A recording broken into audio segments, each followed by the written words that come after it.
Alright guys, Belem here, back with a new video, and in this video we're back with another Survivor winner ranking, but a very different one, where obviously I've made now 2 Survivor US winner rankings, revolving around my opinion on their winning games. I've also done a ranking of every winner based on how I feel like they are as players in the grand scheme of Survivor. However, this time we're going to do something completely not gameplay focused, and instead rank every winner of the show based on how good of a character I feel like they are. Again, this will be purely based on how entertaining I feel like these winners are. Now, I did debate a bit over which approach to take with this. Do I only rank them based on how entertaining they were on their winning season, or do I rank them on just, again, their raw character and how entertaining they would be on most given seasons? I decided to go with the latter, and the reason for that is because I do think there's also another future video that I would like to do where I rank the winning storylines / edits, where I feel like that will be more so in correlation with how they were as a character on their winning season. Well, again, this is just in general ranking the 44 players of Survivor that have won the game of Survivor,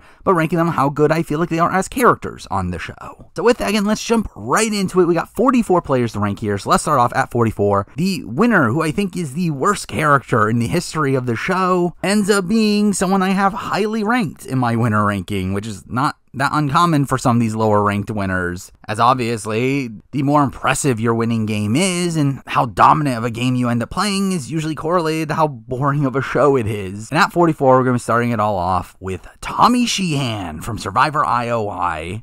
And again, there's not really much to truly say about Tommy. I mean, there's not really much to really remember from him from a character perspective. I feel like when I look at Tommy as a character, there are a couple things I remember. There is teaching time with Tommy, which is just a thing he says a couple times. You have him being upset after the Jason vote and Boss Rob calling him out for it from the booth, but again, I feel like that's more of a kind of fun Boss Rob moment. And also him struggling to find an idol and not being able to do so because he's colorblind. But really, none of these are particularly entertaining moments. Like, none of these things really pop. And really, that's the thing about Tommy. Again, I think Tommy is a very impressive winner. However, he's also a really boring winner, and he's a really boring character to where I don't really feel like he brings much to the show, which is very strange considering, again, obviously he was on IOI. He was also almost on BB20, to where, considering the fact that, like, it does seem like casting people very much like him. To be fair, I do think there's definitely an aspect of obviously how he was edited on this season, in the sense that obviously this was IOI, and through that, like, they wanted to kind of tone down the winner to not make them as palatable as possible due to the Dan Spilo situation, to where, again, I could definitely see a world where maybe we just didn't get to see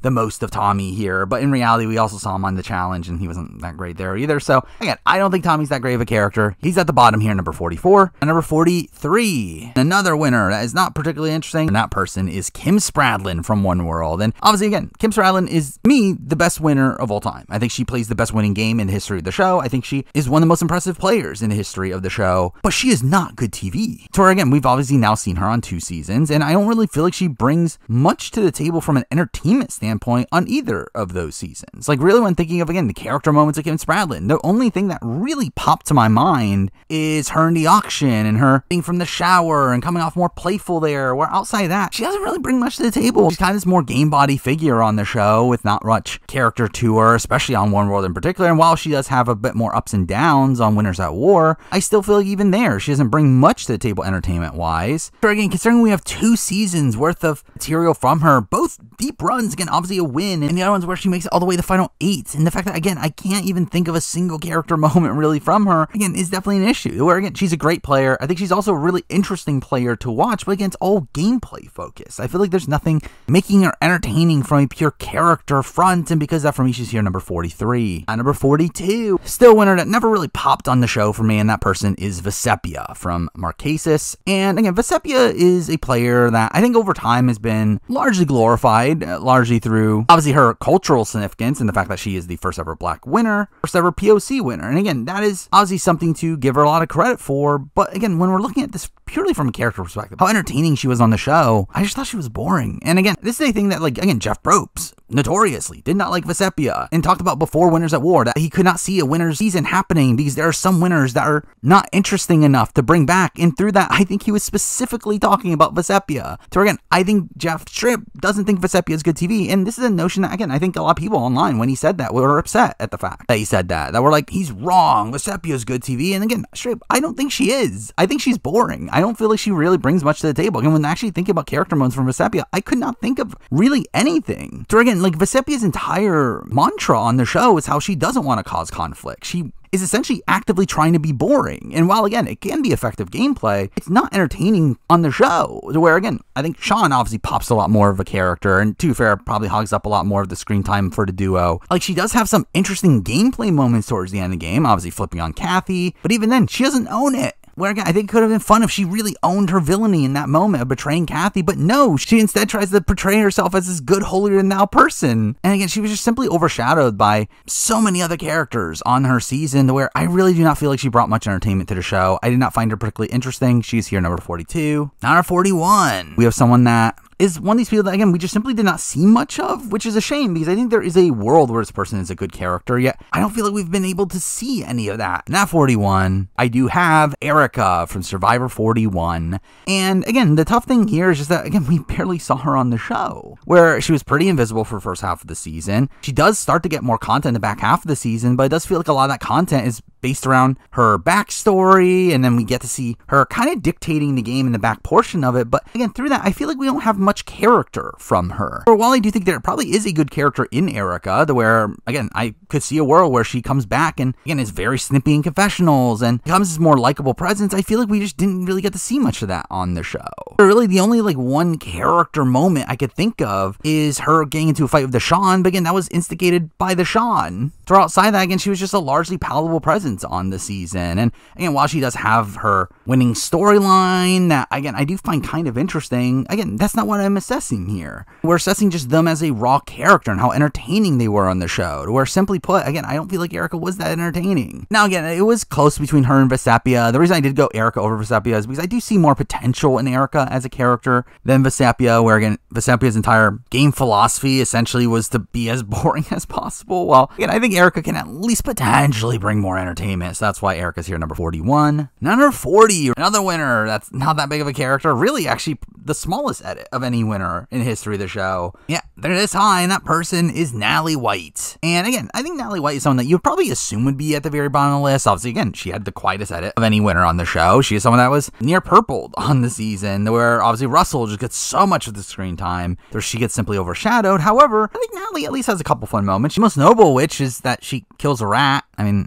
that's something. And even after that, she, like, immediately apologizes to it, where, again, there's some humor to be had from that. I also feel like just the general cadence or overall, like, way of talking is kind of notable to me as well, where, well, again, she barely is on the show. Again, I at least can call out a thing about her. Again, she killed a rat, something. Though, obviously, we just simply did not see enough of her on this season. And because of that, for me, she is here number 40. Now, number 39. Moving on to a winner that I actually did not know what to do with this person, as this is another person that, like, looking at just, like, individual character moments, I did very much struggle with thinking of some for this person, despite the fact they're on 2 seasons now, both very deep runs. Yet at 39, I did go with Denise Stapley from Philippines. And when we're looking at winning story and winning arc, I think she's definitely higher. Again, her coming from the bottom on that Sing and having her connection with Malcolm and all that stuff. Again, that is definitely something to call out there. But again, that's not really character focused. Like, when we're looking at her as a character, what did she really bring? Because I feel like most of what makes her notable on that season comes very contextually through how she was in the game and where she was in the game. To where, just in terms of raw entertainment, it's like the biggest thing to me is her interactions with Abby Maria. But even then, that's more of an Abby Maria thing than it is a Denise thing. So while I guess, okay, Denise was willing to get confrontational with her, there's not really much else to point out from Denise. So where, again, I think what makes Denise so interesting on Philippines is, again, is her winning trajectory. The fact that she went to every tribal. The fact that she overcame so much adversity. Yet when we're just simply looking at her as a character on the show, again, I think she's vastly overshadowed by a good chunk of other players on that cast, where I just really could not think of many character moments for Denise, which is what lands her number 39. Number 38. And this is a person that, if we were just only going on their winning season, this person would be extremely low on the list. This person would be debatably at the very bottom, maybe only a couple spots higher. However, they had a return, which was not a good return, but was one that at least brought more character moments, and that person is Danny Boatwright. And again, like Danny Boatwright is someone that like intentionally, supposedly, wasn't on the show in Guatemala. Again, her strategy was to go so under the radar by not telling production what she was thinking, and through that, again, led to her getting less screen time. To where like her original appearance from a character front is really bad because we didn't get to see her character. So really on that season, like the big thing that sticks out to me from a character perspective is her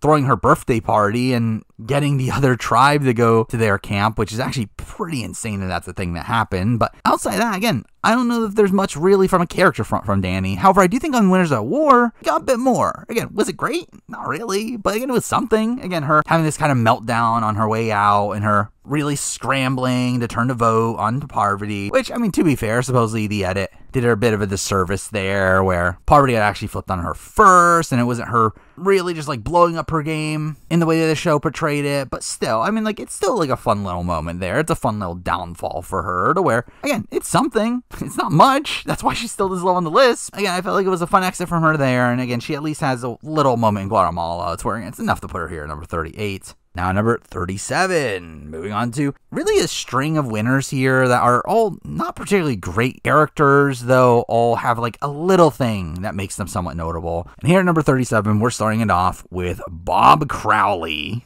And Bob Crowley is someone that just naturally, I think, is really boring. I think Bob Crowley brings really nothing to the table from a pure entertainment front. I think he's someone that has really boring confessionals, really boring at Tribal, and I think he's someone that needs entertaining people around him to make him somewhat entertaining. However, again, kind of got that. Again, we did get him into fights with Kenny because of Kenny being Kenny. And also, to be fair, the big individual thing from Bob, I think, is his fake idols, where while, again, it's definitely gameplay related, I still think the notion of him creating these fake idols and handing it over to Randy is, again, at least a notable thing to mention there. Again, doesn't really help him that much in this ranking, not really. And to where, again, on a season like Gabon that has a lot of wacky characters on it, Bob is probably the least wacky of the bunch, just simply being this kind of bland survivalist figure that doesn't really know what he's doing on the season, where, again, I don't think Bob is a particularly great character. Yeah, again, he has a couple notable things that leave him here at number 37. Now, number 36. We're moving on to another winner that Jeff Probst notoriously called a pretty boring winner at the time of his season. Yeah, is also, again, a player that I praise for playing a very impressive game at the time. Yet again, when we're purely assessing this person as a character, while I do think there's a couple fun little aspects of his character, he's still not particularly entertaining as a whole, and that person is Earl Cole from Survivor Fiji. And again, this is another person I think has been a bit glorified over time. A lot of people praise Earl Cole, with him commonly be talked about as someone that we need to see back. And straight, I would love to see Earl Cole play Survivor again. I think that would be fantastic. However, he's not the greatest character on Survivor Fiji. I feel like, again, he really runs the game from beginning to end, doesn't really do that much particularly interesting across that time, to where, again, when looking at Earl Cole and thinking of the character moments that stem from him, again, I think of him dancing during the dancing challenge, to where, again, I guess he's a good dancer. I guess that's a thing. I also think of him declaring himself the king of Fiji. That's a thing. And really the biggest thing is his reaction to the Edgardo vote, with him coming off so smug there, which is, again, a fun little moment, but again, it's not really much to really get from him. And like, straight up, I've not watched Fiji in a decent amount of time at this point, so maybe I'm forgetting things, but I do feel like Earl is someone that did not really pop in my mind from Fiji. Just, again, funny considering Earl has the most amount of confessionals on that season. He does pretty much dominate the airtime for most of that season. Yeah, I just feel like there's not much to truly get from him from a character perspective, to where I do think he's still not the most entertaining winner on the board, and that's why he's here number 36. Now, number 35. Moving on to another winner that didn't bring that much to the table from a pure entertainment front, especially outside of their connections to another player, but I guess enough to be this high, and that person is Amber from Survivor All-Stars / obviously Australia back in Winners of War. So Amber is someone that, again, when we're looking at winning stories, it's probably higher. Again, her story of her falling in love with Buster and Rob and them getting to the final two together, again, that's a great story. Again, when looking at it from a character front, there's not much there for All-Star. Where, again, obviously it's a lot of just Buster and Rob being out in front, and while, again, she does get swap screwed and gets saved through that, again, that's not really a character moment. And when looking at character moments, really for me, the main thing that pops out for me is actually her original appearance, which obviously isn't that notable appearance, but it's one where I do get some humor from the fact that she constantly talks about food and says, oh my god, it's so good, and like, again, there's little bits of humor to be had from Amber on that season. Again, Is it a lot? Not really. But I do think considering that, and the fact that obviously, like, she is at least a notable figure through her connection to Boston Rob, and, you know, that's still an iconic relationship. And I do think there's some interesting moments between her and Rob in Winners at War, where, again, I think there's at least enough minor stuff here to put her higher on the list. To number 35. Now, number 34. Now we're moving on to a winner that I did struggle with where exactly to land this person, as this is a person I've notoriously talked about my dislike of this person as a figure on the show, yet despite that, I do think they still had minorly entertaining moments. And at 34, we do have Brian Heidik from Survivor Thailand, and again, I don't personally like Brian. I feel like Brian is someone that just comes off as so sleazy and just a not likable person in the slightest, where I do think his overall vibe is kind of part of what taints Thailand to me. The fact that he is this person that's running the game, and he's doing so in such an unlikable way and isn't coming off particularly likable on the show. However, I will say something that is notable about Brian is the fact that I do think he at least has a very distinct character here. Again, he is the used card salesman. He is someone that is, again, so sleazy in the show, fulfills the role that he has on this season, to where mixing on the fact that I do think there is some humor from him at points, particularly the fact that he spends the entire fake merge trying to flip over Sheehan, only to then not even remember her name. And we have his, like, really cold demeanor in the confessional, which is somewhat notable, where, again, I think there's things to point out here, Brian. Again, I think he's someone that is probably the most defined character of the people we've talked about so far, but again, it's also a character that I don't like. It makes it tough to rank him higher, but I did put him here at number 34. Now, number 33. We're moving on to a winner that was barely on the show. Yet, in his short run on their show, I feel like he brought some entertainment at points, and that person is Chris Underwood from Edge of Extinction, which, again, I think most people would probably put Chris Underwood lower. I mean, I think Chris Underwood, again, obviously was barely on the show. He was on the Edge of Extinction most of the time. And while he has a fantastic finale episode, a lot of that is more so gameplay focused. Again, it's not really as much character focus, and really as a character, he kind of comes off as awkward to me. But I do think those are little moments that I do kind of find humorous to a degree. Again, like the fact that he says sorry to poop on everyone's parade as he pulls out his idol at Final Five is something that has always stuck in my mind as something that's like kind of ridiculous that he said. It's fun, like aspects of his Final Tribal performance be kind of humorous as well, and how he would like talk down Gavin, that pissed off like Kelly and Lauren, and him explaining the Zero Reverse was also kind of notable to me. But I think the reason he's as high as he is because at least he gets into confrontations. Again, he does get into fights. He fights with Reem on the Edge pretty often, and in general, I do find Chris to be a largely affable presence on the season. For while we definitely could have gotten a bit more of him on the show, I've always liked Chris Underwood on the show, again, despite the fact that we get so little of him. For while he's not the most riveting character in the world, I do feel like we do get some humorous little moments along the way, and some drama from him that puts him here at number 33. Now, number 32. Moving on to a person that I also kind of struggled to where to land them, where obviously nowadays they're looked at as a more questionable person. Yet I think their role on Survivor has always been one that I am a bit unsure about, and that person is Nick Wilson from David vs. Goliath, and obviously Winners of War, where Nick Wilson's a player on the season that I think is a very solid player on David vs. Goliath. I think he plays a pretty decent game, has some very impressive moments, but again, when purely looking at him as a character, I don't know how entertaining he really is. I mean, he does bring some things to the show. Again, he does make all these alliances and gives them names, which, well, again, not for everybody. I kind of found it humorous at points, and how blatantly he's trying to utilize Big Brother tactics on the show. Also, again, while he wasn't particularly likable during them, I do think his outburst after being blindsided was also kind of humorous to a degree. And when we're adding in Winners at War as well, again, his entire segment about how he just pops into conversations and how that is edited is also very notable to me, to where, again, there are things to note here from Nick Wilson, but again, as a whole, I do kind of find him to be a perplexing figure to me. I don't really know what to really think of him as a character. Yeah, again, I do think there's enough here to note that doesn't put him in that like bottom tier of the list that we just ran through, but he's not a particularly high-ranking character for me either, to where, again, he's kind of ended up being stuck in the middle of these like groupings here at number 32. Now, number 31, we're moving on to a player that I don't find particularly interesting for most of their Survivor career. However, there's a very notable aspect of the character that I do find entertaining, along with the fact that, again, we get a lot of them at least, and that person is Sarah Lacina. Obviously, originally on Cagayan, but obviously the winner of Game Changers and Winners at War, where, again, she had 3 appearances on the show. The funny thing is that her 2 best appearances from a gameplay perspective are also her 2 less interesting seasons from a character front, where I do think Sarah Lucina actually kind of gets slept on a bit as a character in Cagayan, where while obviously nowadays she's more noted as being a pretty boring figure on the show and someone that their like charisma on the island simply does not translate to the show, I do feel like on Cagayan she did bring some entertaining moments, particularly her boot round. Again, to me, her boot round in Cagayan is one of the best rounds of gameplay in the history of the show, and I think she's a major reason for that. The fact that she gets on this massive high horse and talks about how she's the president and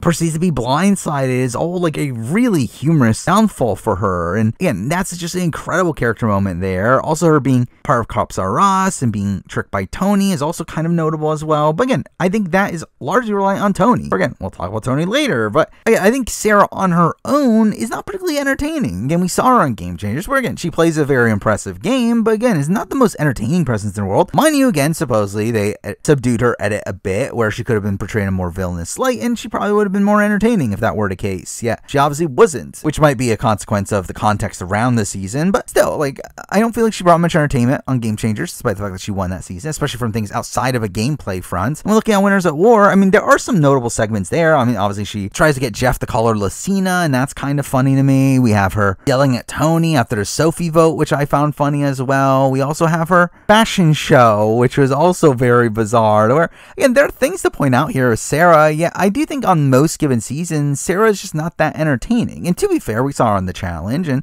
she was fine on the challenge. Definitely a villainous figure there, but again, another one that was probably more entertaining from a gameplay perspective, more so than a pure character perspective, where, again, I do think Sarah is someone that could debatably be higher on this list, yet I just feel like she's a character that I don't personally gel with most of the time. I feel like she's someone that I don't find the most entertaining presence in the world, where while I do think there's more individual things to call out from her, there's also, again, more of a resume to call out from her. Where, again, at the end of the day, I didn't know where to land her, but I did put her here number 31. Now, number 30, we're moving on to a winner that is a largely affable presence on their season, and really this goes for the next few winners that we're going to be talking about. These are all pretty likable people on their seasons, and while they have like little character moments here and there, again, they're still not the most riveting TV, but they are still people I like on my TV screen. Again, people that I don't really have major qualms with. We're starting off at number 30 with probably one of the most popular winners of all time from a pure likability standpoint, and that person is Ethan Zohn from Survivor Africa. And again, Ethan is someone that, again,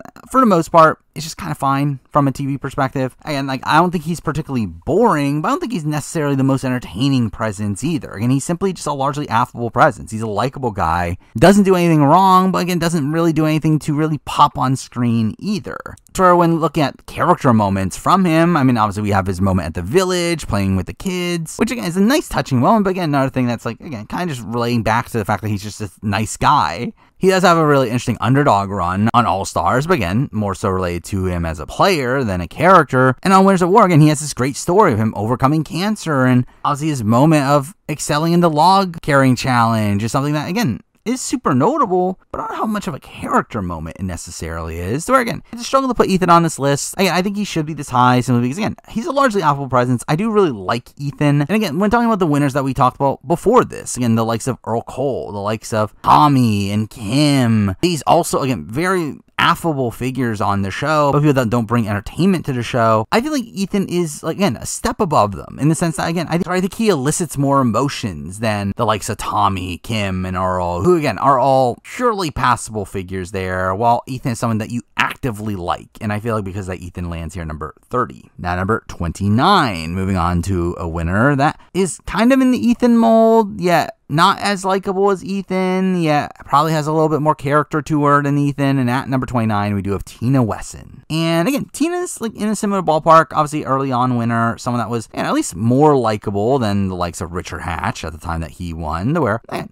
she's a purely affable figure on that season and had the connection with Colby and did come off as kind of like a stereotypical Midwestern mom, and again, plays into her archetype pretty well. And we also, again, get a decent chunk of her. Obviously, we get a lot of her on Australia, but we also later see her in Blood vs. Water, where through that comes a few character moments as well. Again, her getting into a fight with Tyson after the Aris vote, and her trying to like set up Katie with Vetus is also kind of humorous. But really the big moment for Tina to me, again, the moment that I always remember from Tina is her saying Doritos at the auction, which again, it's such a minor moment. Yeah, it is something that actually does get stuck in my mind at points, to where her saying Doritos in that way is something that does stick in my mind whenever I think of Doritos, to where, again, that is something. It's barely anything, but it is something. Where, because that for me, Tina's here, number 29. Now, number 28. Moving on to another largely affable winner, though a character I think is a bit more complex than the last few people we talked about, even though I don't think he is as likable to me personally. But at number 28, we do have Tom Westman. And again, Tom is someone that, again, at the time that he won, obviously was talked about as one of the most popular winners of all time. Someone that, again, was very adored by most of the fan base. Again, I never really was a big Tom guy. I feel like Tom, again, fulfilled this role on the season, obviously, being this leader for Koror, and did have some decent, like, survival moments from him, like, catching a shark, and obviously was, like, extremely dominant in challenges, which is something you'll remember from him. Though, the reason for me that he's this high is because I think he is a very complex character on the show. I mean, he is someone that is playing the game very aggressively, and I think he plays the game in a way that is interesting to see, where, obviously, again, that correlates to him as a player, but I do think at least interesting moments in him, again, like strong-arming Ian and berating him after the Final Four tribal, and then also convincing him to throw the Final 3 immunity challenge. Again, that's really interesting, even beyond the gameplay front. The fact that Tom actually does that sort of thing is interesting to see, and he does have some great lines at points. His line, like, "Tonight we make our move," is something that's always stuck out to me, to where, mixing that and the fact that, again, he has a pretty decent underdog arc on Here's Villains as well. Again, like, I do feel like there is stuff to like here from Tom. Now, again, for me personally, Tom never really stood out as much as what it seemed to be for most other people, to where, on a pure character front, there's a decent amount to call out here as notable aspects of his runs, to where that's why he's here, number 28. Now, number 27, moving on to a similar thing, though someone that probably pops a bit more for me on the TV screen, and that person is JT Thomas. And again, JT is not that dissimilar from Tom to me, yet I feel like there's a couple things making him a bit above him. I think one, just as a raw character, I think he pops out a bit more. The fact that he is this good old country boy and has this accent that, again, makes him a bit unique in comparison to Tom. Also, I feel like his dynamic with Steven is interesting, particularly Final Tribal, where he really plays up like the victim and acting like Steven was playing him the entire time, and I feel like that's kind of funny.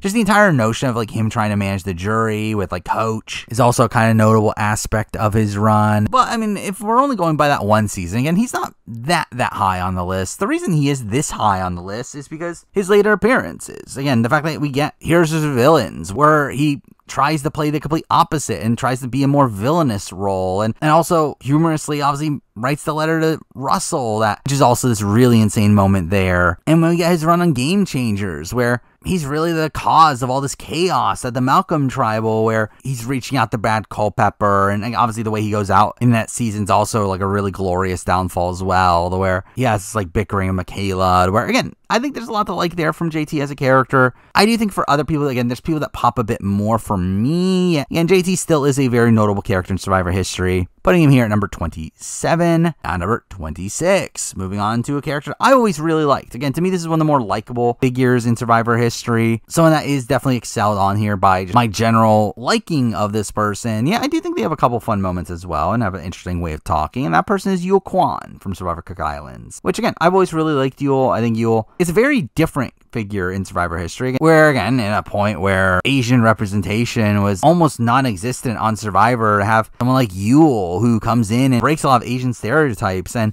dominates the game in this really impressive way. Again, it's interesting to see, but again, from a pure character front, I think the interesting thing is also, despite the fact that Yul is this pretty jacked guy, he also has this like really nerdy side to him. The fact that he goes on to explain gravity at the Get a Grip challenge is really interesting. The fact that he clearly like panders to the jury is also really humorous. The fact that he gives Henner his hat, and also just in general, he is a great confessionalist. I think he's someone that is really good at having this unique way of talking through the game, where again, I've always found Yul to be a really interesting character. Again, not enough to really pop beyond this placement in the list, simply because again, I don't think he has this really great individual moment. But again, what we do get of Yul makes him a very unique character and a very affable presence, which is why he's here number 26. Now number 25, moving on on to someone that I think does have a very big individual moment. Overall, this person as a whole is not as likable as in the likes of a Yul or likes of an Ethan, or maybe not as important to Survivor history as like a Tom or a JT. I think this person has, again, a better individual moment, and that person is Wendell Holland from Survivor, Ghost Island, and Winners at War, obviously. Where Wendell is someone that has an all-time great character moment for me in his voting confessional, the Chris Noble. Again, one of the best voting confessionals in the history of the show, and really just in general, one of the funniest things that happened on their show. The fact that he, in the process of him voting out Chris Noble in what is a very important vote, he proceeds to then go in this massive rant about his rapping, where again, it's a very funny sequence. Though beyond that, I do feel like Wendell is probably a step below the likes of a Yul in particular, of Yul being a bit more of a distinct character. Yeah, I do feel like Wendell is more open to being in confrontations. We see him getting into a fight with Donathan at Tribal, and they go back and forth and calling each other bro. We have his like bit of a villain arc on Winners at War, which is also kind of interesting to see. So again, I do think there are things to point out here from Wendell. I do think, again, as a raw character, he's not as distinctive as some of the people we've already talked about, and definitely not as much as the people we're going to be talking about yet. I did feel like, again, his vote off of Chris Noble is probably the best individual character moment of any people we've talked about so far, and that's why he's here number 25. Number 24, and I did not mean for this to happen, but I do find it really funny these two are back to back. At number 24, we do have Dee from Survivor 45. And Dee's an interesting character in Survivor history in the sense that, again, I think on paper, Dee isn't the most riveting TV. I think she's someone that, to where, again, I think she's someone like Wendell that's just kind of fine for most part. Yet she does have these like streaks of villainy across her run that do make her a bit more interesting. I mean, she is someone that's kind of a nice queen at points, someone that is able to play very detached from her emotions, and that in itself is kind of interesting. The fact that she coldly just lies to Sifu after voting for him is a notable moment to me. And we also have that moment of her and Drew making rice, only didn't eat it all, and her also getting into a fight with Caleb. And again, there are definitely these big, like, villainous moments from Dee to where I feel like it makes her a bit of a distinct character, despite the fact that, again, I think outside that, she's kind of just fine. She's not really the most notable character in the world. Yeah, I do feel like, again, in comparison to the people we've talked about so far, I do think she fills this, like, again, villainous role, which you don't commonly see for a female winner, to where I did find that particularly interesting, especially at the time, where I do largely find her to be a unique character specifically for a winner. And because of, for me, she's here number 24. Now number 23, we're moving on to someone that is another of the more villainous female winners of the show. Someone that I kind of slept on in my initial draft of this list, to where I did not particularly think of this person that highly as a character until I went back and remembered some of the moments from this person. At number 23, we do have Jenna Maraska from Survivor the Amazon. And again, initially I was going to have her relatively low on this list, again, closer to like the Ambers and the Natalie Whites. Yet going back and like looking at her run on her season, again, I do think Jenna Maraska has some pretty good moments, obviously mostly through Amazon, where again, she obviously doesn't come off particularly likable at many points, or coming off as like this mean girl, the Christie. Despite that, again, she is this like more confrontational figure. We see her get into fights with Rob Cesternino. We have her having some very like biting confessionals, especially against Dina on Dina's way out. We obviously have her stripping for chocolate and peanut butter, which is, again, isn't that great of a moment, but at least is a very notable aspect of her character, especially as, again, she really fulfills her role on the season particularly well. And the fact that she was like cast as this really young swimsuit model, and I think really lives up to what they expected from her coming into the season. Now, again, obviously we don't get much of her on All Stars, so what we do get of her is very notable, even though, again, it's not really character focused. Obviously, it's very just tragic, and the fact that she is in the process of losing her mom. Yeah, again, that still ends up being a very notable segment to me, to where, but again, the main reason she is this high is obviously because of her more villainous streak on her original appearance. They're, again, getting in some confrontations, also having some biting confessionals, so that's why she's here at number 23. Now, 22, moving on to a winner that I also had kind of lowly ranked until I did some revisiting of this person's run in their season. But this is a person that Jeff Probst did claim was a boring winner. Yeah, again, I don't think that's really the case, considering they're in the top half of my character ranking. And at number 22, we do have Ars Berskauskas from obviously Survivor Panama and Blood vs. Water. And again, I think Ars is someone that's kind of understatedly a decent character, to where obviously I think he's looked at as the straight man of Visaya, that he's on this like tribe of really insane people and that he's the normal person. Yeah, he also isn't that normal. I mean, he does have some pretty insane moments on that tribe, where while again, he has a pretty rational mind for the most part when it comes to the game itself. He's also someone that like literally goes to both Melinda and Cirie and tells them that one of the two of them are going home, and ends up being in this 4% alliance that just completely crumbles, to where again, he is the person that's like kind of trying to hold it together, but there's some humor from him failing in that. We also have him having this rivalry with Terry, which I think is a really interesting aspect of his character. The fact that we have him really playing up that rivalry, and again, we have his call the ambulance moment, which is a pretty notable one, and then picking a fight with Terry immediately following that, to where again, I think Aris is actually understatedly a decent character on the show. I think he's someone that's willing to get into confrontation, someone that makes some weird strategic decisions at points. To where while I don't think he really brought that much to the table on Blood vs. Water outside of his dynamic with Vetus, I do think his original run is probably better than most people give him credit for. Better than Jeff gave him credit for, and because that for me is here number 22. Number 21. And this is a person that I'm surprised that it is high, because I feel like I came out of their season being kind of whelmed by them, but going back and rewatching aspects of their season, I do think I found them to be a lot more interesting of a character. And at 21, we do have Kenzie from Survivor 46, which again, at the time of 46, I remember while watching the season, I didn't find her particularly interesting. I did find her to be a little bit milquetoast, particularly in the fact that she was just kind of obvious as a winner. Her edit was so overblown from an edit perspective, to where that kind of took out a little bit of the entertainment factor from her for me. And going back and watching some of her confessionals, she is a very good confessionalist. She does have some very snarky comments at points, for calling out a lot of the ridiculous things that are happening around her. Also her coming off like pretty likable as well, and her like connection with Ben and helping him through his panic attacks, to where again, I feel like we got a very nuanced look at Kenzie on this season, where again, she is a very complex figure, largely due to how much screen time she ended up getting, but someone that again came off as a pretty interesting villainous figure early on the season on the original Yanu tribe, where she came off as this antagonistic figure for the likes of Jess and Banu, and her creating like the fake idol plan, and we get some again great content between her hatred of Q towards the end of the game, where again, I think she does bring some entertainment points, but I did land her higher than I expected, here at number 21. Now number 20, we're moving on to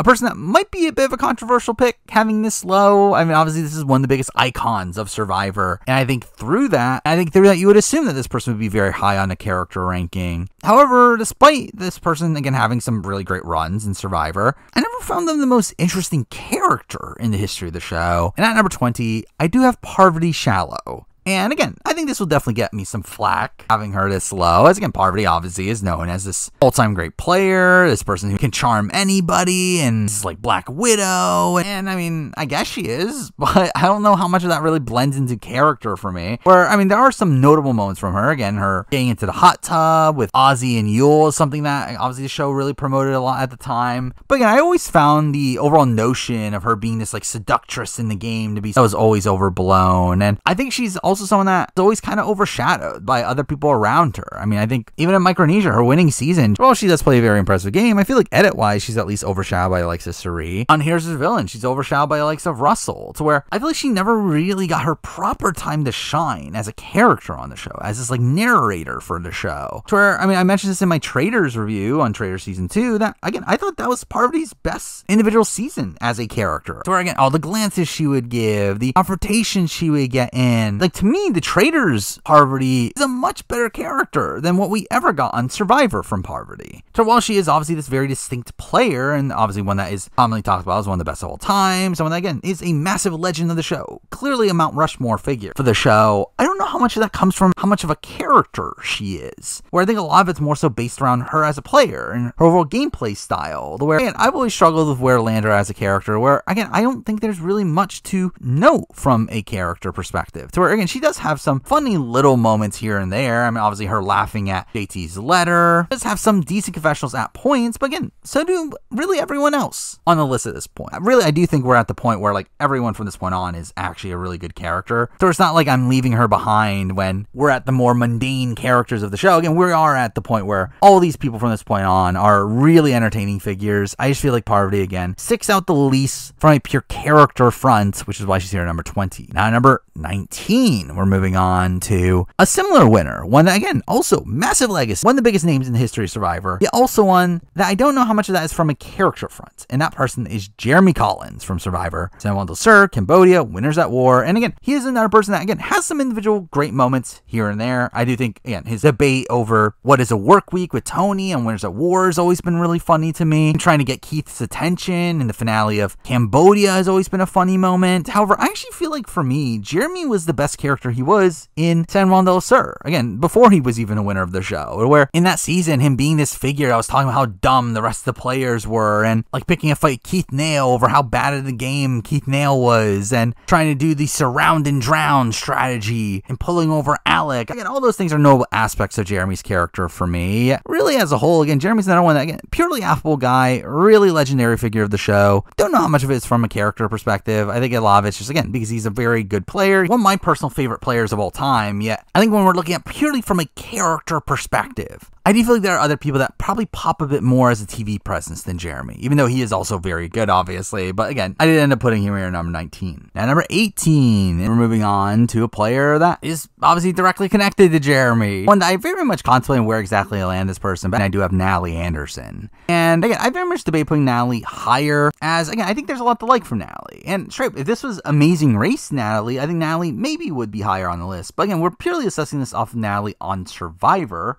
So again, while she is still a very fun presence, obviously gets the confrontation, and calls out John Rocker at the beginning of San Juan del Sur, obviously has a fun way of playing the game, has some fun confessionals. I think my issue with Natalie Anderson in relation to this list is the fact that while she is a very entertaining presence, she's also one that I feel like comes off very game-centric in her San Juan del Sur appearance, at least, to where, again, she's kind of in and out of the show in the early portions of the season. And then obviously become the main star in the back portion of the season, but a lot of that is based around this concept of her wanting revenge for Jeremy, which, again, makes for a good storyline. And again, she'll be very high when I rank winning storylines of Survivor, but again, when we're purely assessing this as a character, I think it left something to be desired from me. Again, it kind of left her in a spot where so much of her presence on the show was around this revenge arc, to where it did feel kind of one note at points, and it feeling very, again, game-centric, and her trying to plot how to get rid of John Mish. But again, she does still get into confrontation with John Rocker early on, and beyond that, on Winners at War, obviously brings some entertainment there on the edge, to where she comes off as a largely affable figure there, and obviously just the star of the Edge of Extinction, of her finding so many things, getting so many fire tokens. So while, again, it's still, like, somewhat game-centric, I do feel like she still ends up being one of the stars of that season, despite the fact she's not even in the game on that season. For a while, I think the tail end of her game is kind of lackluster, and her just not really doing much after she comes back from the Edge, outside just playing idols and winning a challenge. I do feel like, as a whole, Natalie, again, is a very entertaining presence on the show. She's someone that I could easily see back on the show over and over again, probably never really get bored of seeing Natalie Anderson on the show.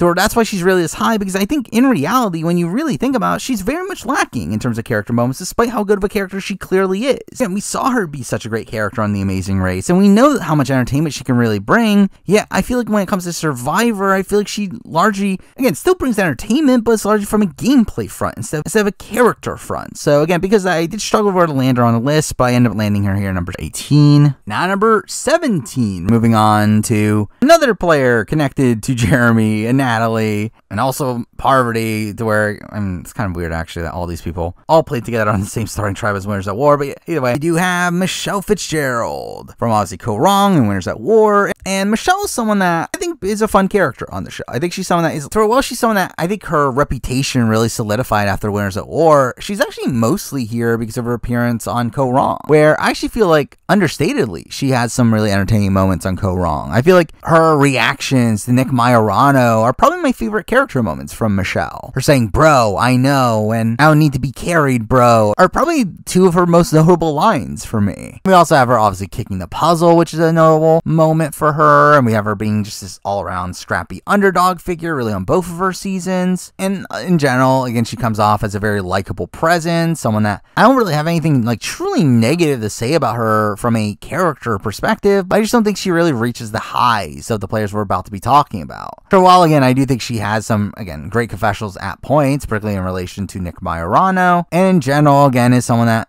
can be a bit messy. I feel like we see a lot more of that on The Challenge in particular. We do on Survivor, to where, again, her appearance solely on Survivor, and it's very solid. Again, definitely has some moments here and there, but I think she has like more like individual things I can personally point out from a character front than the likes of Natalie and Jeremy and Parvati, but not by much, and that's why she's here at number 17. Now, number 16, we're moving on to winner. I didn't know what to really do with this person, where I feel like this person's kind of a wacky character, one of the wackiest characters to win Survivor, yet also someone that I do wonder how much of their character is circumstantial. So I debate on where to land this person. I'm going with Mike Gabler from Survivor 43, and again, Gabler is a good character. I mean, Gabler is someone that is kind of an insane strategic figure early on. The fact that he tells people to vote him out and that he's going to play his shot in the dark. We have him, again, throwing Ellie's name out at the merge, and him getting the really great confessional of him saying that he threw out Ellie's name because he wanted to throw out Ellie's name, which has always been a funny confessional to me. And we also have his moment at the Endurance Challenge where he rattles off all his shout outs, which is funny. And again, mixing that in the fact that just the notion of Gabler going on to win the season, how kooky of a character he was in the first half of it, again, is kind of insane. Yet I do feel like he becomes a lot more stable in the post-merge, though, to where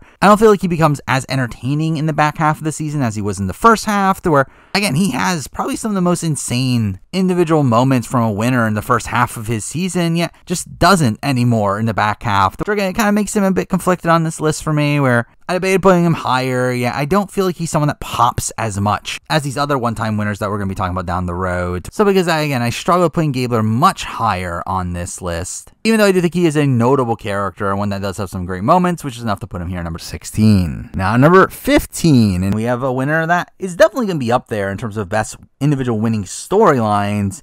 Yeah, I also feel like this person's a pretty good character as well, and that person is Mike Holloway from Worlds Apart. And again, I think over time, Mike Holloway kind of gets forgotten about in Survivor history. At the time the season happened, like, it did seem like he was someone that was a shoo-in to come back, someone that Probst blatantly loved, and seemed like he would be someone that would be playing in multiple seasons, yet he just simply hasn't come back since then, and that's pretty mind-blowing. Yeah. But again, like, from watching Worlds Apart, you can very much tell what production saw in him. Again, the fact that he obviously has this big underdog arc, but even within that, is still trying to pull off these big moves, still playing very aggressively, and tries to pull off, like, the Russian roulette tribal, which is interesting to see. Even beyond that, I do think he's also willing to get into confrontations with people after he's on the bottom, and just in general came off as a very affable figure. Again, I do always remember, like, his happy dance after getting his idol, him obviously playing in his chaotic way that, again, obviously is attributed to a gameplay front, but I still think adds to his character. The fact that he's willing to trick everyone into buying a letter at the auction and then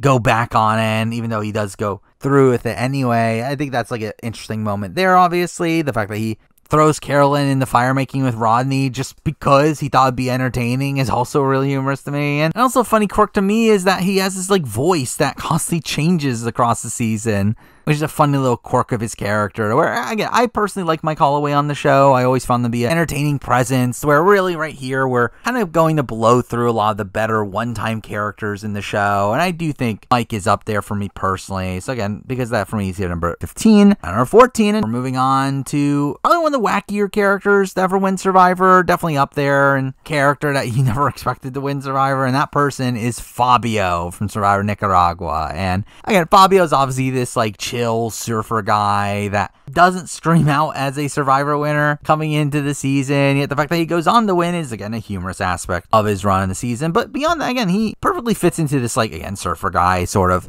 archetype, with him getting a lot of dodo moments, him being the nickname Fabio, and being called a dumb blonde, which I guess, to be fair, isn't really him in particular, more so other people saying things about him, but still. Same thing goes with the dodo content he gets from Marty, pretending like he's a grandmaster. But really the most notable aspect of Fabio's run here is his dynamic with Neonka, which I do think leads to some of the best fights at Tribal in the history of the show, and Fabio quabbling with Neonka, which, again, to be fair, is very Neonka focused, but I do think Fabio obviously adds to it as well, where, again, Fabio just as a whole, as a character, is someone that is very distinct. Again, really unique for a winner. The fact that, again, for the most part, he's portrayed as this dodo figure, this surfer guy that people think is dumb, and again, fully plays into that on this show, yet still provides some entertainment throughout. So while while, again, the entertainment that he brings is largely based around what other people are doing around him, I do think the fact that he fully fits into his character as well is enough to escalate him higher on the list here at number 14. Now, number 13, here we're moving on to one of the best narrators in Survivor history, to where that's a large reason why this person is as high on this list, as outside of that, I feel like he's a character that his shtick doesn't really fully click with me yet. I feel, again,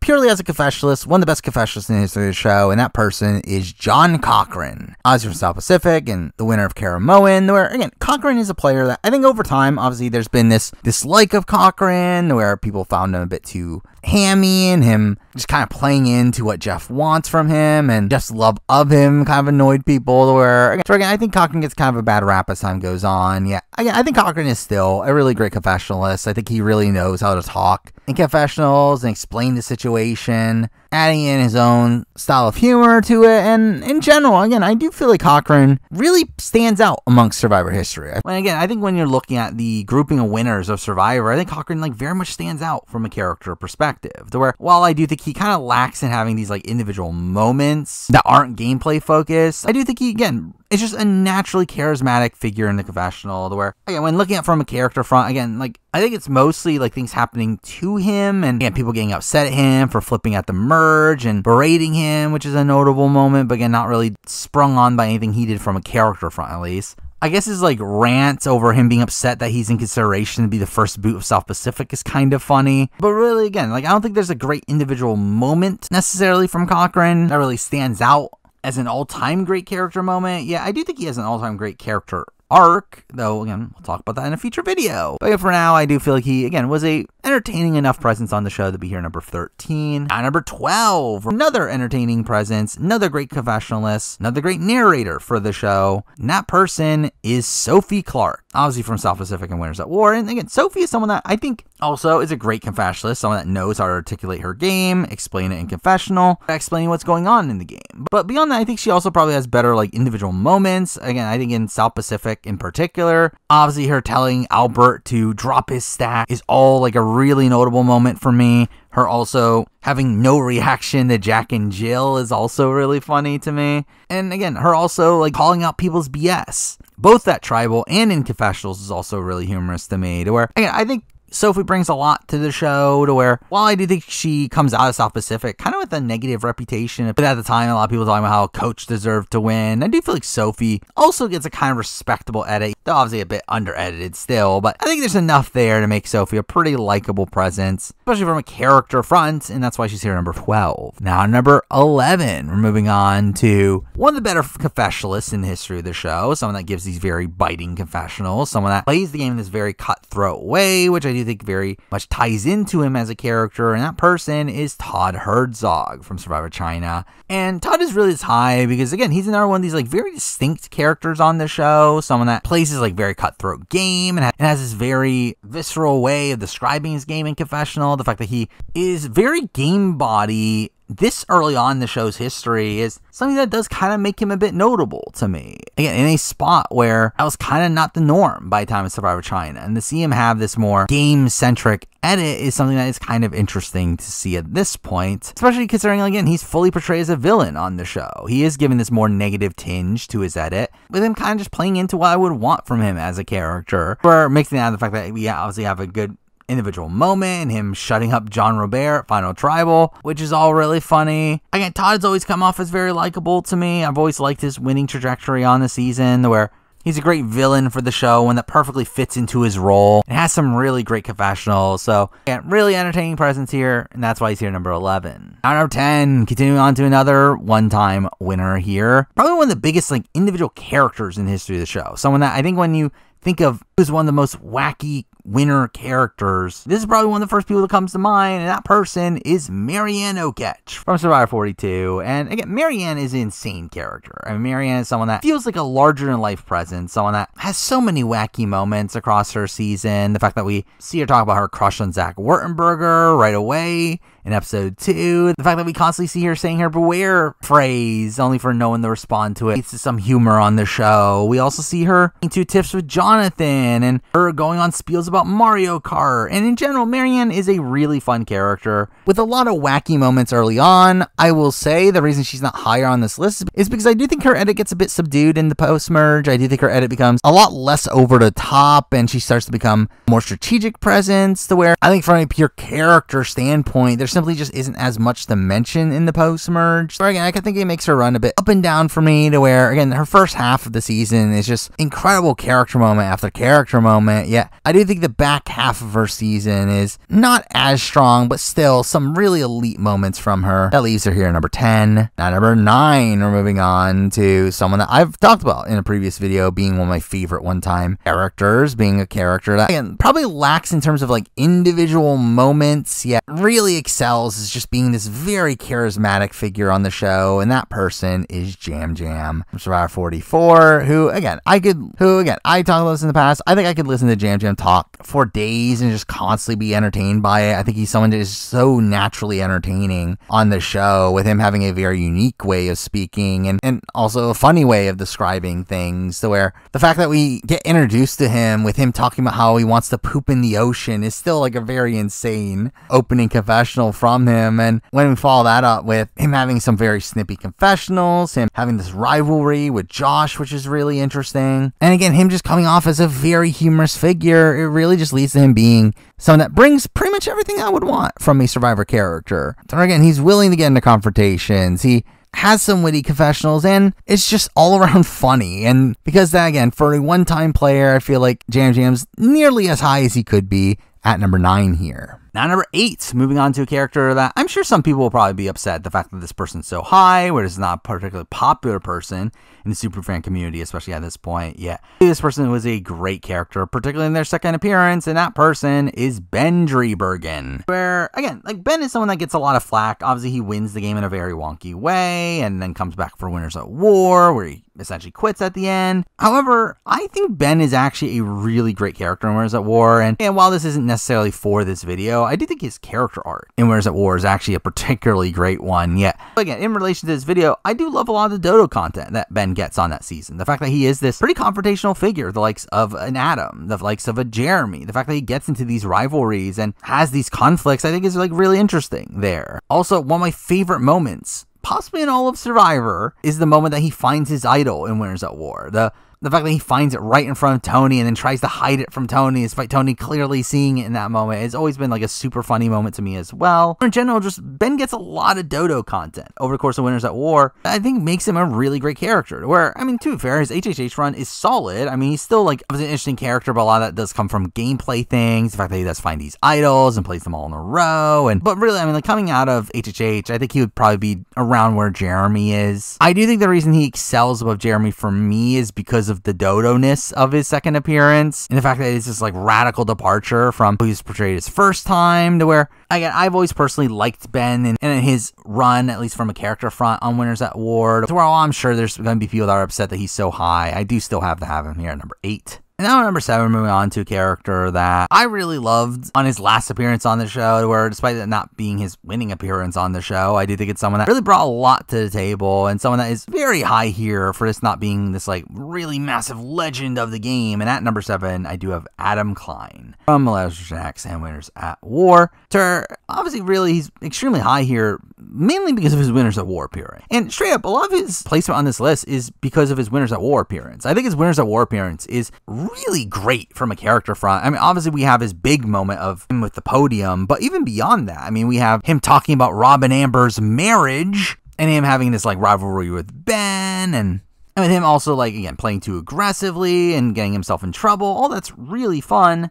But then when we mix in his Millennials Gen X game, again, there's also really fun aspects of that. Again, him trying to bond with Taylor and getting caught up in that entire controversy of Taylor sneaking off with food, and Adam's like constant attempts to take out David only to fail at it. And again, I think Adam has some good stuff there as well. And obviously, like, storyline wise, again, he's one of the best winning storylines. So again, we'll talk about that in a future video, where again, Adam has a lot to like here. I do think the bulk of it comes from his Winners at War appearance. I think that's really where Adam shines for me. Yet I do think as a whole, he's still a great character and that's why he's here number 7. Now number 6, and at number 6, we're now in the truly elite characters of the show, this being obviously a very legendary one, and as the first ever winner of the show, we obviously have Richard Hatch. And again, Richard Hatch is a character that I think was probably a product of his time, as I think there's definitely an argument that Rich should be higher on this list, yet the reason I didn't put him higher is because I do feel like Rich probably hasn't aged particularly well. I do think the notion of, again, he's the gay guy that walks along the beach naked is something that doesn't really do much for me, where I guess that's the thing people found funny at the time.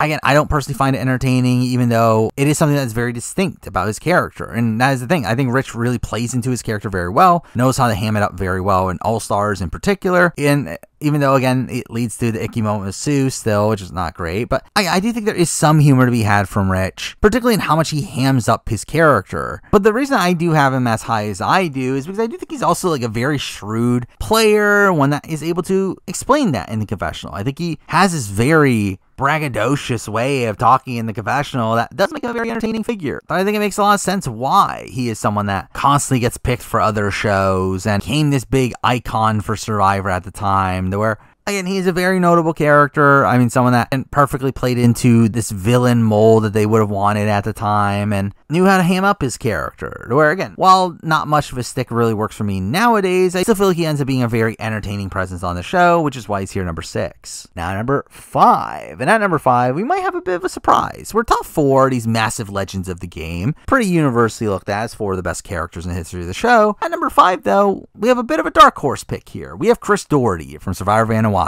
And again, I talked about this before in my one-time character video. I love Chris Doherty. I think Chris Doherty is a very underrated character in Survivor history, where obviously he only has one appearance, but I think his one appearance is really fantastic if you watch Vanuatu. Where, while again, he's a bit on and off the show early on, I think by the time we get to the merge, I think he becomes a really insane character, one that has so many fun moments, from him having some really great confessionals. I mean, just the way he talks in confessional and the way that he describes things is in a really interesting way, to where while some of it could be pretty gendered, to where obviously it relates to the gender theme of the season, to where, again, maybe hasn't aged particularly well, I do think the way he talks about things like the back door and trying to open up people's hearts, and him using, again, this very vivid imagery in his confessionals is something that makes him very notable there. But also, I really love Chris as a reactor to things. I always loved his reactions to winning challenges, which have always been humorous, and him just being very awkward, and him seemingly not knowing how exactly to celebrate. And again, him winning at Final Four, that's always stuck out to me, along with his very awkward attempted celebration after winning Final 3. And then obviously we have his Final Tribal performance, which is just fantastic from a character front. The fact that he's so blatantly trying to smooge the entire jury is just so funny. I love Chris Doherty as a character. I think he's an underrated character as time goes on, but for me, he's here number 5. Now number 4, and again, top 4, pretty legendary figures. 3 of these 4 were in my top 10 characters of all time. The only one that wasn't is the one left behind at 4 here, and that person is Tyson Apostle. And again, Tyson's a great character, obviously. I mean, Tyson has some really witty confessionals, one of the greatest confessionalists in the history of the show. That's pretty undeniable, to where even before he even knew the game itself, he still was bringing a lot of entertainment on Tocantins, and while again he was pretty purpled on Heroes vs. Villains, he obviously still has a big move there. It makes him somewhat notable. But even beyond just his confessionals, he's also just a really humorous person at camp. I mean, you see him making these snarky comments constantly in front of other people, which is interesting to see. Even beyond that, we have moments like him being part of the Coconut Bandits with Jervis, and him telling Coach to stop putting feathers in his hair, and telling him what to do to be taken more seriously. Where, again, like, I think there's a lot to like from Tyson. There's some really great moments across his Survivor career. Though, I will say, I do think the top 3 have bigger individual moments, yet I feel like Tyson obviously is still very much remembered for his snarky confessionals, which is, again, enough to put him here at number 4. Now, number 3, and I'll be honest, I very much debated between 2 and 3. I mean, to be fair, my number 1 was pretty definitive, but 2 and 3, again, were interchangeable on my last top 10 character video, and I think they were interchangeable here. I did actually decide to swap it, particularly because of the notion of character. I do think when we're looking at this as a character list, and who pops more as a character, I think number 2 pops a bit more than number 3, and at number 3, we do have Boston Rob. And again, Boston Rob's still a great character. I've always really loved Boston Rob on the show. I've always credited Boston Rob as being one of the best at being able to relate to the audience and talk as if he's directly talking to the audience. And I think that was something that really propelled him as a character for me, and Marquesas in particular. I think in general, again, he felt like a very revolutionary character at the time, Marquesas, kind of being this very cocky, younger guy that played this very villainous role, but very openly so. I think there's a lot to like there, outside of, again, his outing of John Carroll, which isn't great, but still has incredible fun as a character across that season. Only come back for All-Stars, where again, once again, has very biting confessionals, obviously has his relationship with Amber, has some really great stuff there, even though again, I think he's also probably the fault of the season, the fact that he is cutting people down to the point where the season just has this very miserable tone, but still, like, he is still entertaining on his own. Here's his villains, he has his rivalry of Russell, which is really great, and he has him passing out and saying, "It's getting the best of me," which has always been something that's been notable to me, and obviously Redemption Island, like, it's a season entirely around him. For a while, I think you get more, like, gameplay-focused things from him on that season. You still have some funny moments from his, like, funny confessionals around Philip, and him, like, throwing the idol into the volcano, and I also feel like he has some good moments in Winners at War. I really adore his speeches at the Edge of Extinction challenges, as I've always found them pretty emotional there, and beyond that, I love the fire token chase, where he's able to undercut most of the cast and get him without people noticing, and also we have him, like, being able to convince the entire tribe to dump out their bags at Tribal, where again, I think there's a lot to like from Boss Rob across his career. I think he's one of the best confessionalists. He obviously has a very storied history of the show. However, again, I think in comparison to the number 2 person, I think that person pops more as an individual character than Boss Rob, where I feel like with Boston Rob, I think what makes him as interesting as he is his gameplay style and his confessional style, where I feel like the top 2 are just more outright insane characters. So again, Boss Rob is still very, very good, but I did decide to leave him here at number 3. Now, number 2, and again, massive legend of the show, where while I've obviously qualmed with this person's game many times in the past, I think it's tough to not put this person towards the top of the list. At number 2, I do have Sandra Diaz-Twine. And again, Sandra is an insane character. I mean, she is someone that is so confrontational, so willing to get into fights, and creating some of the best rivalries in the history of the show. Again, getting into a feud with Johnny Fairplay, getting into a feud with Russell Hantz, again, getting into a feud with Tony on Game Changers, again, having some really great moments for all that. Obviously, your shtick of Queen Stays Queen is, again, notable, though, again, I think it got a bit old after a point, but again, but still, a notable aspect of her character there. But obviously, the I Can Get Loud Too, and her trying to steal the fish, her burning Russell's hat. I don't know about that. I mean, again, there's a lot. There's a lot from Sandra. She is an iconic character, brings so much to the show. Undeniable that she is one of the greatest characters to ever be on Survivor. I personally connect to the number 1 person a bit more, but Sandra is still a very insane character, one of the most entertaining people to ever play Survivor, and because of that, for me, she's there at number 2. And now at number 1, the best character that's a winner in the history of Survivor, and still the best character of all time for me, is still Tony Velachos, which it is pretty insane the fact that my top 2 characters of all time are the 2-time winners of the show. It's kind of insane how that is the case, that both people that won 2 times are 2 of the best characters in the history of the show. But still, Tony is obviously just an insane character. I mean, all of his runs have so many notable moments. I mean, in Cagayan, I mean, he starts off the season with "This is huge, I needed this," which is one of my favorite moments, where he has these like very sexual noises that he's making after finding his idol. We have his really bizarre schemes, like trying to give Jeremiah a fake idol clue, and him creating like Cops Are Us, and him like frantically trying to flip the votes onto like Jeffra and LJ, which leads to some great moments. Him getting into the massive fight with Cass at the final 5, and him talking about speaking llama to you. Also have his bag of tricks, and him making spectacles at Tribals. We obviously have the Spy Shack, which is obviously the most iconic moment from him on that season. And that takes us to the Game Changers, where obviously we get the Spy Bunker, which is just an insane thing that happened on Survivor, that he just tries to hide in the sand and listen to conversations. Well, also, I really love the moment of him arriving on the beach and just instantly running off to go find an idol, and the fact that we like follow that up with a shot of him being confused at why no one is following him is all really funny as well. But obviously, he has a glorious downfall in that season, and then on Winners at War, obviously, we get great content from him as well. Again, the entire This Is Extortion episode is just such a showcase on Tony as both a character and a player, to where him reading the rules to the extortion is just so funny. And again, we have the great moment of him talking to Jeremy about work week. We have the entire storyline around his ladder, and then we obviously have the spy nest, which is just such a funny visual there as well. Where, again, there's just so much to love from Tony. I love Tony. He's my favorite character in Survivor, possibly my favorite reality TV character of all time. definitely up there. And again, for ranking the winners of Survivor, it wasn't particularly close. He was easily my #1 pick here. But there we go. I mean, that is my character winner ranking for Survivor US. I mean, maybe I'll do this for Big Brother down the road. And again, I'll probably end up doing some sort of other character ranking at some point down the road as well. And stay tuned for those at some point. But for now, that is the video. Thank you for watching.